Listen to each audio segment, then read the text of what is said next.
लेकिन आज का सरकार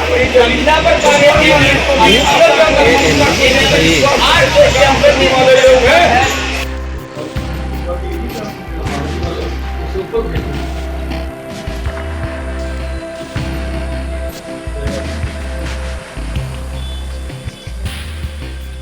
नमस्कार, आप देख रहे हैं चौकस भारत। मैं आपका दोस्त ब्रजेंद्र।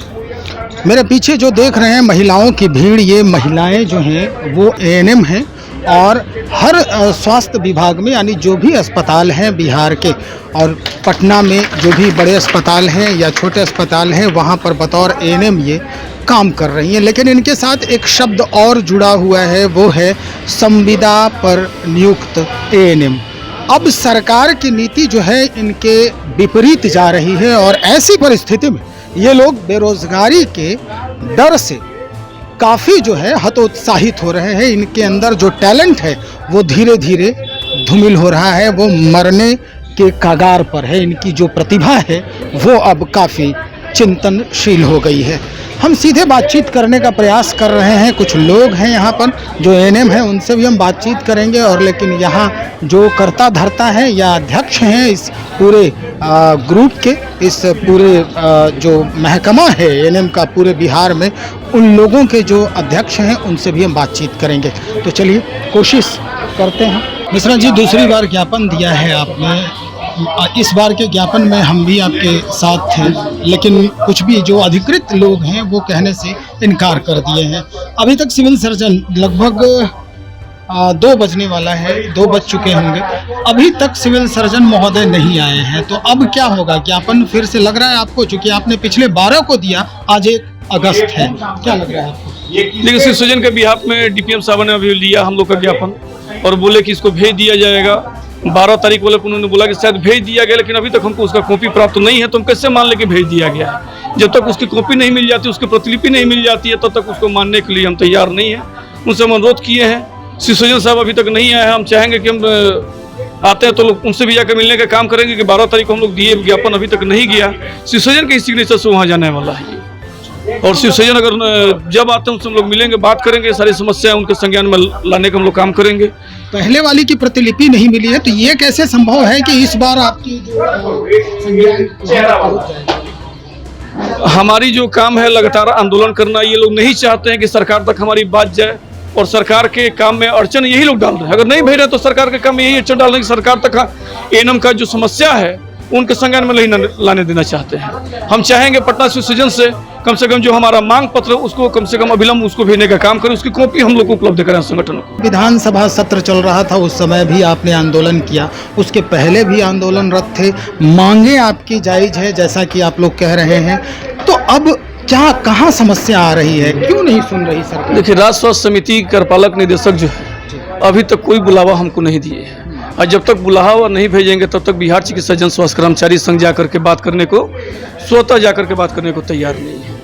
बिहार चिकित्सा जन स्वास्थ्य कर्मचारी संघ ये आज का संगठन नहीं, 1944 का ये संगठन है और हम लोगों ने लगातार 156 दिन का भी हड़ताल करने का, सबसे ज़्यादा हड़ताल का हमारा रिकॉर्ड रहा है 156 दिन का। सरकार ही हड़ताल के दौरान वार्ता के लिए आमंत्रित करती है, न कि कर्मचारी अपने तरफ से पहल करके बात करती है। लेकिन अभी हमने देखा अखबारों के माध्यम से, मीडिया के माध्यम से, कुछ एक संगठन के लोग जाकर के अपर मुख्य सचिव से वार्ता करने गए थे। उसमें कोई वार्ता जो हुई, जो हमने अखबार के माध्यम से पढ़ने का काम किया, वो सकारात्मक पहल नहीं रही, उसका हम लोग मानने को तैयार नहीं है। बिहार चिकित्सा जन स्वास्थ्य कर्मचारी संघ ने फैसला लिया है कि 6 तारीख से ही लगातार 6 जुलाई से सिविल सर्जन के यहाँ प्रदर्शन, 12 तारीख को जिला स्वास्थ्य समिति पर प्रदर्शन, 18 तारीख को कार्यपालक निदेशक के यहाँ प्रदर्शन, उसके दौरान कल्ला बिला लगा करके कर्मचारियों ने प्रखंडों में कार्य किया और 22 तारीख से हमने कार्य बहिष्कार की घोषणा किया और आज पुनः 1 तारीख को आज हम यहाँ जिला स्वास्थ्य समिति के समक्ष प्रदर्शन कर रहे हैं। पुनः 9 तारीख को जिलाधिकारी के यहाँ करेंगे, 17 तारीख को सिविल सर्जन के यहाँ, अगर इससे भी अगर हमारी मांग पूरा नहीं होगी तो माननीय मुख्यमंत्री के यहाँ भी हम प्रदर्शन करने के लिए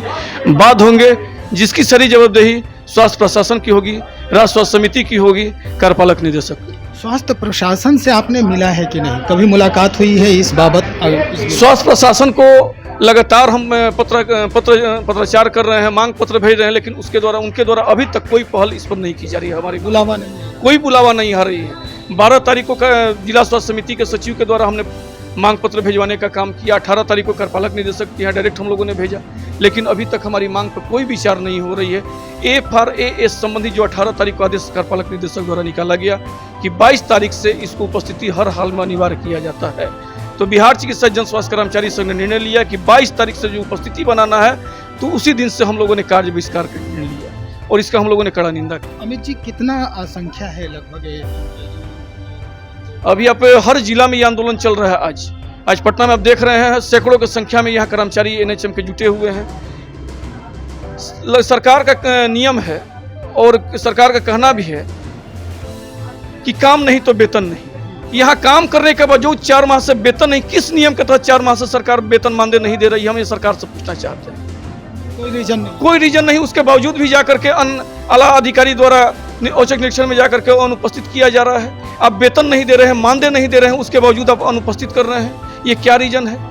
क्यों आप वेतन नहीं दे रहे हैं? वेतन के लिए यहाँ पर आए हुए हैं, FRAS के लिए आए हुए हैं, समान काम का समान वेतन के लिए आए हुए हैं। एक छत के नीचे काम करने वाले परमानेंट का अलग वेतन है, संविदा के ANM का अलग है। संविदा में भी 2 तरह का, जो राष्ट्र स्वास्थ्य समिति का संविदा है उनका अलग वेतन है, जो बिहार सरकार के जो संविदा है उनका अलग वेतन। यानी सरकार एक तरह का विभाग में, स्वास्थ्य विभाग में अलग अलग वेतन अलग अलग लोगों को दे रही है, एक ही तरह के काम करने वाले। मिश्रा जी, आपके साथ कई संगठन भी जुड़े हैं, गोपकूट वाले भी जुड़े, वो भी आपके साथ आंदोलन में शिरकत कर रहे थे। आपका अपना एक अलग संगठन है और लोग जो है आपके साथ जुड़ने वाली बात करते रहते हैं। आपको संगठन से फायदा हो रहा है या बिना मतलब टाइम काटा जा रहा है? देखिए, गोपगुट अलग संगठन है, पहली बात ये क्लियर हो जाए। गोपगुट अलग है, बिहार चिकित्सा जन स्वास्थ्य कर्मचारी संघ अलग है। बिहार चिकित्सा जन स्वास्थ्य कर्मचारी संघ के अंतर्गत जो भी संगठन है, जैसे आशा का है, ममता का है, कुरियर का है, वैक्सीन कुरियर हैं, एम्बुलेंस चालक हैं, टेक्नीशियन हैं और जितने भी संघर्ष समिति हैं, सभी इसमें शामिल हैं।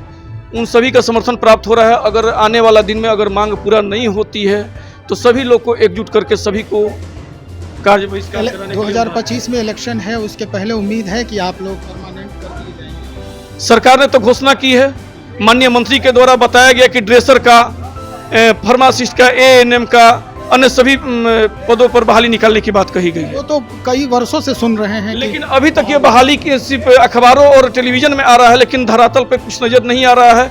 हम माननीय मंत्री साहब के चैनल के माध्यम से मांग करते हैं कि अविलंब बहाली निकालें। ANM का जो हम लोगों ने परमानेंट की बात जो कर रहे हैं, इनको उसमें वरीयता के आधार पर या जब कार्य के अनुभव को देखते हुए उनको उसमें प्राथमिकता दें। ये हमारी मांग है माननीय मंत्री जी से। जो NHM के जितने कर्मचारी हैं उनको भूतलक्षी प्रभाव से नियमित करने की मांग है। जब तक नियमित नहीं किया जाता है तब तक न्यूनतम वैधानिक मजदूरी का भुगतान किया जाए। 46, 47 और 48वां सर्व सम्मेलन का अनुशंसा है, जिसका उद्घाटन माननीय प्रधानमंत्री करते हैं। उसमें उन्होंने उद्घाटन भाषण में बोला है कि न्यूनतम वैधानिक मजदूरी दिया जाएगा, लेकिन वो धरातल पर कहीं लागू नहीं हो रहा है। मैं सरकार से मांग करता हूं कि न्यूनतम वैधानिक मजदूरी का भुगतान करें। चलिए, आखिर में समान, बिल्कुल सही बात है भाई, पूरा सिस्टम खड़ा होना चाहिए उस पर। अब आखिर में आपसे एक सवाल है, बहुत छोटा, और चाहेंगे कि आप इसको छोटे में ही, मतलब कम शब्दों में ही जवाब दीजिए। अगर आपकी मांग पूरी नहीं होती है किसी भी प्रकार से, तब आप लोगों का क्या रवैया होगा? क्या इस्तीफा देंगे आप लोग, या फिर जो चुनाव है उसमें कुछ न कुछ आपकी अलग कहानी? अगर मांग हमारी पूरी नहीं होती है तो बिहार चिकित्सा जन स्वास्थ्य कर्मचारी संघ के बैनर तले जितने कर्मचारी हैं, परमानेंट हों, लैब टेक्नीशियन हो, एक्सरे टेक्नीशियन हो या संविदा कर्मचारी हो, आशा हो, ममता हो, कुरियर हो, सब लोग एकजुट होकर के कार्य बहिष्कार या हड़ताल जैसे कार्रवाई में जाने के लिए बाध्य होंगे, जिसकी सारी जवाबदेही बिहार सरकार स्वास्थ्य विभाग की है। बहुत शुक्रिया जानकारी देने के लिए। अमित मिश्रा जी हैं, अध्यक्ष हैं भाई इस पूरे संगठन के।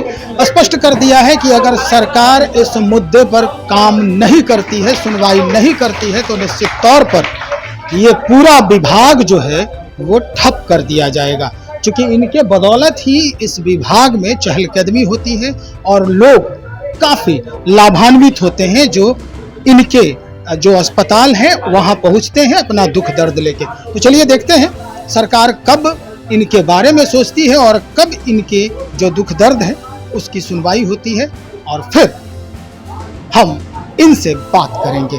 तब तक इंतज़ार करें, बने रहे हमारे साथ।